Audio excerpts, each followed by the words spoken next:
Hello, Atlanta Real Estate Nation, and welcome to the one and only Atlanta Real Estate Podcast. We're bringing you the insider tips, tricks, and secrets to buying, selling, or investing in Metro Atlanta. Are you ready? Let's go!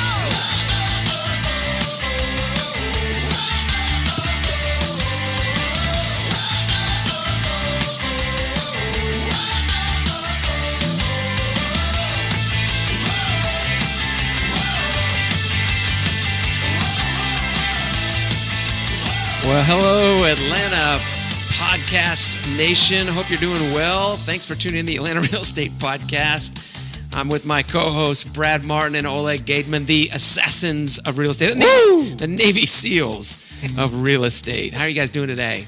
Excellent, thank you. Fantastic. Brad, or Oleg, you want to tell a story about all the money we have flying around here this morning? Yeah, I was going to pay for my breakfast and then discovered my son's Monopoly money in my briefcase. Literally all of it. Oh, that's awesome. You guys are doing okay? Excellent. Good deal. Got any crazy real estate stories you want to share? Always. Offline. Brett asked me the other day, he's like, hey, have you ever walked in any weird situations into a house? And I have two I'll share with you guys real fast while we're getting going here. The first one is I called to make an appointment, like we always do, make sure people know we're coming. And I walked into this house and I could smell soap. It's always bad when you walk into a house and you smell like a shower. And I'm yelling, hello, anybody here? Anybody here? Anybody here? Nothing. And get to the bedroom door, knock on the door. I'm like, hey, we're here to look at the house. And somebody opens the door in a bathrobe, didn't know we were coming. I'm like, I told your agent we'd be here at this certain time, And then another time, this was a crazy one. I was walking in a house. Agent said, oh, yeah, go ahead and show it. And so we did. And I walk in and I open the master bedroom and it's dark and there's this mound in the middle of the bed. It was I guess he worked nights or something, daytime sleeper or something. Freaked us out. We ran out of the house. Thought I was going to get shot or something. Gosh. Yeah, it's a dangerous world out there. You know what I'm saying? I do. You're never safe. Never safe in the real estate business. Well, this is episode 3. Thanks for tuning in to the Atlanta Real Estate Podcast. You can find us on iTunes. And if you like what you hear, run on over there and give us a 5-star review if you wouldn't mind. We would love it. We're also on YouTube, SoundCloud, Stitcher, Google Play Store, all that stuff. I think you can find us just about everywhere. And let's see here. What else? Something else I was going to mention. I can't remember. But we just like to have a good time talking about real estate. And we feel like the Atlanta real estate country can learn about some things you may not be able to pick up from your agent. So that's what we're here for. We're going to be candid. We're going to be crass once in a while. Maybe not too crass. No language. It's family friendly, guys. Just so you know. Yes. Yeah. Okay, I'm out. All right, today we're going to talk about foreclosures. I'm amazed that this far outside of the recession, people keep asking me where they can find out about foreclosures. So we're going to talk about foreclosures and other great deals. Are they out there? And if so, where are they? I know we run into people and that are always looking for a great deal. And in a market that's low inventory, and the sellers typically can pretty much get away with murder in this market, can't they? They can definitely try. Yeah, and they do. All the time. So anyway, all right, let's jump in here. Foreclosures and other great deals. What do you think, guys? Are there any out there? Not that I know of. How about you, Brad? Have you shown any foreclosures lately? No foreclosures. All right, so there you go. Well, thanks for tuning in. Hope you enjoyed our podcast. Well, it was 4 minutes long. Let's talk about foreclosures for a second. So I pulled the inner ring counties here up on the computer on the FMLS, and there's over 5,000 houses for sale in the inner ring counties. For some reason, FMLS just shows me 5,000 plus. And so if I go in and there's these terms called special circumstances. So if you've got an agent that's setting up a search for you, here they are. I'm going to list them off for you. There's active adult community, agent related to seller. You have to disclose that. Certified professional home builder, that's typically new construction. Corporate owner, that might be where you find foreclosures. Estate owned, that's for, probate. Somebody died and they're selling off the estate. Fixer upper, Government-owned, that's going to be a VA or FHA foreclosure. Typically, that's when government-owned properties are there. Historical properties, or if you're buying basically a historical property in a historical area of town. Investor-owned, that's typically, an investor-owned is going to be like real estate investors, house flippers, people you see on TV. Lease purchase, live work, I'm not exactly sure what that means. I'm thinking maybe a live, work, play community. Or one of those townhouse communities that is like 3 stories, and then you have the office on the first floor. Oh, yeah. Retail. Yeah, I know what you're saying there. We got one called no disclosures from seller. That sometimes a foreclosure would pop up there. Owner transferred. That's pretty self-explanatory. Owner will consider it exchange if you want to trade a house. Owner agent. That's if an agent's selling his or her own property. Recently renovated. Self-explanatory. Short sale and short sale pre-approved, and then sold as is. Notice out of that entire list, the word foreclosure was not mentioned. FMLS has taken it out. It used to be bank-owned. REO property is what it used to be listed at, but you don't even find foreclosure in the MLS anymore. And short sales, we did that search earlier. There were zero short sales. That's crazy. So the market has definitely turned for the better, right, when you can't find a great deal. Mm-hmm. No, that doesn't mean there's no foreclosures. I mean, in Georgia, the foreclosures are on the first Tuesday of every month at the courthouse steps, just like it was back in the Wild West. You go to the courthouse steps on the first Tuesday of every month, typically in the morning, and they're auctioning off these foreclosure properties. But you have to have all cash, right? You can't go in the house. You don't get to inspect it. There is no due diligence. You're paying cash for a property right there on the steps, and you walk away with it not knowing anything other than what you paid. That's a pretty dangerous way to live if you're a regular home buyer, don't you think? Absolutely. So let's move into something else then. Since there's no short sales or foreclosures readily available to the general public that are buying and selling a home, where do we find a good deal? You guys weigh in. Now tell me where the good deals are, because I can't seem to find one. I wish I knew. Any ideas? Good deals. Good deal for me means finding something that your buyer wants and looking for in a particular school district at a certain price point. And once we find that and they love it, I think that's a good deal. Good deal as well, finding that, and possibly where the owner of that home has already left. The home is vacant. Therefore, you might have more of a motivated seller there. Good deal. Yeah, motivated sellers are definitely equal a good deal. In some cases can, right? Well, yeah, we're comparing this to complete opposite 3-4 years ago when so many foreclosures were on the market, and people expect to see them today, but they're nowhere to be found. Yeah, back in those days, you could cherry pick a new construction foreclosure, for example, that was left over from the recession.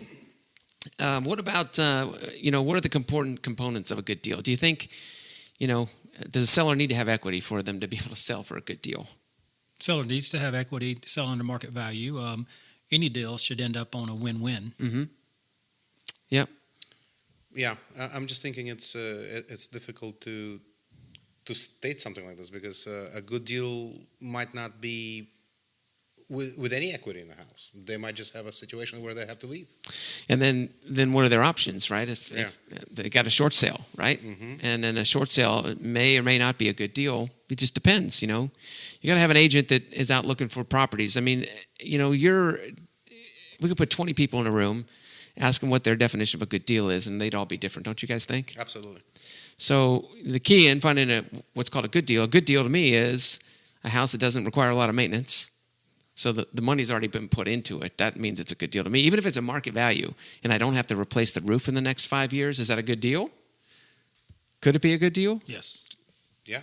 So look at all the retail listings out there that you might buy and go, how much has a seller put in that property? How much of the deferred maintenance have they pushed out 5, 10, 15, 20 years down the road that I don't have to put into that property? And maybe you can find a good deal on a retail property. What else, guys? I mean, when people call you and say, hey, I'm looking for a good deal, what do you tell them? A good deal as well is that you find a home that has not been updated, and you're looking as the price of the home is the correct work done to show that the house is in market value, reflecting that no updates have taken place. I currently have a home listed that is now under contract that's being sold or was being sold as is. And the price of the home reflected that it had not been updated. So what it gives the buyer the opportunity to do is go in and update that home, being the kitchen and master bath, and bring it basically up to market value, but they've updated the kitchen and master bath with their designs, the way they look and feel, the way they live, without somebody else's selections. Yeah, I mean, in that particular house, Brad, has the rest of the house been maintained okay? Yes. Yes, the house has been maintained well. The main thing is just the two main areas of a home being your kitchen and master bath. Those is what could stand the biggest updates to bring it up. Yeah, we've all gone to Grandma and Grandpa's house, haven't we? Absolutely. I mean, there's a reason you walk into a house and you go, this smells like Grandma and Grandpa's house. And that's because it's old carpet, old appliances, old cabinets, old furniture, and so, but it's been perfectly well maintained. You know what I mean? Those people, like Brad is talking about, they were perfectly fine living with what they had there. They weren't into the latest and greatest shaker cabinets or stainless steel appliances. What they had worked, and that generation of the people that were listening to that house for, they're not wasteful. So they're not going to trade in an appliance until it breaks down, right? Correct. Yeah. So, how far below market value do you think that one was priced? Like if it was all fixed up, what would it sell for? If it was fixed up, what would it sell for? It would sell around $250. Okay, and what were we asking for it? $210. $210. So there you go, $40,000 below market value. Is it under contract? And it went under contract within a week. Boom, that's what I'm talking about. Full price. Full price under contract. And you had to. What exact work that needed to be done? The work on the house mainly, as far as the property, it's in a fantastic school district. The community is great. The outside of the home is good. It's just when you stepped inside, the updates had not been made. So there you go. That's a perfect good deal for that particular buyer who's looking to invest his own money and possibly his own time. Yeah. Yep. The buyer goes in, gets to do the updates they want, right? And get the tile they want and grout that they pick, and they're happy with it. And and they might probably end up paying the same amount as the market value, but they're getting what they want. Exactly. Which is in new construction, that's what happens, right? You build a brand new house, you're getting what you want, but you're paying retail price. Mm-hmm. Correct. What's not a good deal? You take a house that's in a great community that has not been updated, and you're still seeing a market on that, a market value on that house, just as if it was updated. So what's not a good deal is you purchase a house like that and have to go in and update it. Not a good deal. No deal. One more thing. Believe it or not every house is selling in a week in Metro Atlanta. So if your agents out there, if you're looking for a good deal, a good place to start are properties that have been on the market maybe 30, 60 days or more, getting ready to expire. Typically, those houses are overpriced for what you're getting. It's like going to a car dealership, and if the used car is overpriced, it's not going to sell, right? I mean, that's why they make those adjustments. That's why CarMax gives you the last chance offer, because it's a commodity in the marketplace. What else? Anything else to add to this episode? This is not one of our most exciting ones, but I mean, we get people that ask, is there a good deal? And in a market that's got low inventory, it's very hard to find. I guess what you just touched there, Terry, is just taking that another step, is that when you see homes on the market and in the market that we're currently in, if you see a home on the market 30 or 60 days, it sort of gets a stigma to it. And the stigma is it's either overpriced or something is wrong with the home. And unfortunately, most of the time, it's just overpriced. Nothing's wrong with the home, but potential buyers, get nervous about a home that's been sitting there for so long because is there something wrong with it, or is it truly just overpriced? Yeah. Sometimes, and we have a example of this sometimes, that we have a house and it's been off the market as much as it's been on the market, under contract wise, and it's market priced, but we just had a couple of flaky buyers, and that's what happened. It shows that it was listed 2 months ago, but really it had maybe 2 weeks on the market. And I guess just adding to that, Oleg, is again working and mirroring yourself up with a good agent. Is when you're looking at a house and you're working with a potential buyer, and the house has been on the market for 30 or 60 days. We're educating our buyers and letting them know that this home has been on the market for 30 or 60 days, but during those days, it's been under contract twice. So it's tied it up and it's made it look like it's been on the market that long, but there's been a lot of activity to show that. And that's where a good agent can also come in and assist you to identify the property that was under contract by checking property history. Simple, but not many agents do it. Yeah. One more quick tip that an agent can do is they can go in and look at maybe rental properties that the lease is getting ready to expire. You know, those are off-market properties that, you know, maybe you get a frustrated landlord that's tired of renting it or putting money into the house or whatever, right? I mean, and those are on the MLS. Some of them, not all of them, are on the MLS. What about for sale by owners? You know, you think you can find a good deal for sale by owners? Overpriced. Oh, whoa. Hey. Jumped hands right down, in there.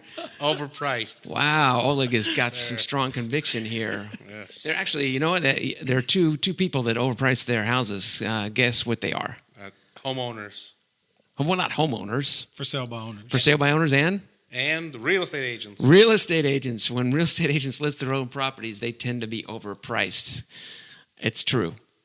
And in our community, that's kind of a common phrase, you know, realtors and for sale by owners. And what are you doing when you overprice your home? Let me answer that question.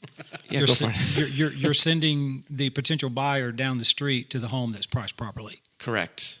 Here's the profile of a for sale by owner. Maybe they've had a horrible relationship with a real estate agent at one point in their life, and they just determined never to work with realtors again. Number two, that obviously, you know, there's nothing wrong with trying to save money when selling your house, but they want to do it on their own and save the real estate commission, right? But three, they're emotionally attached to that property. I mean, they think it's the best castle on the street, and if it hasn't been updated or doesn't have some of the things the other ones do, then those particular sellers are pricing themselves out of the market. You know, a good real estate agent can come in there and negotiate a good price for them, and more often than not, earn their commission by representing them in a correct way and pricing it correctly, right? Absolutely. Right. So anyway, pricing is important. So if you're looking for a good deal, depending on what your version of a good deal is, give us a ring. Maybe we can help you find one in the North Atlanta marketplace. If you want to reach out to us, you can reach out to us on our website at callatlantahome.com, or you can reach out to us on the Atlanta Real Estate Podcast. Actually, I guess it's atlantarealestatepodcast.com. There's no "the" in front of it. atlantarealestatepodcast.com. Or give us a call by phone, 770-240-9949, and just ask for Molly, and she'll take really great care of you, and she can get you in touch with one of us. And anyway, and if you are looking for an agent some other place in the city, if we can't serve you, then, guys, we network with teams all over the city, don't we? Absolutely. Absolutely. I mean, Just don't forget to tell Molly that you heard about us on the podcast. Oh, that's right. We give them something, don't we? We sure can. What can we give them? Well, I think we can give them a free home warranty. We have free stuff. Oh my gosh. Yeah. What? Free home warranty? That's expensive. It is expensive, you know, but our listeners are worth it, don't you think, Oleg? I think so. Yeah, hey, can you give us your best Arnold Schwarzenegger impersonation? I'll be back, and I'll pay for the home warranty for the first 10 callers. That's awesome. Well, thanks, guys, for hanging in there with us. This is episode 3, and if y'all need anything, feel free to reach out to us. We're glad to be able to help, okay? Thanks so much. All right, that's a wrap. Bye. Take it easy.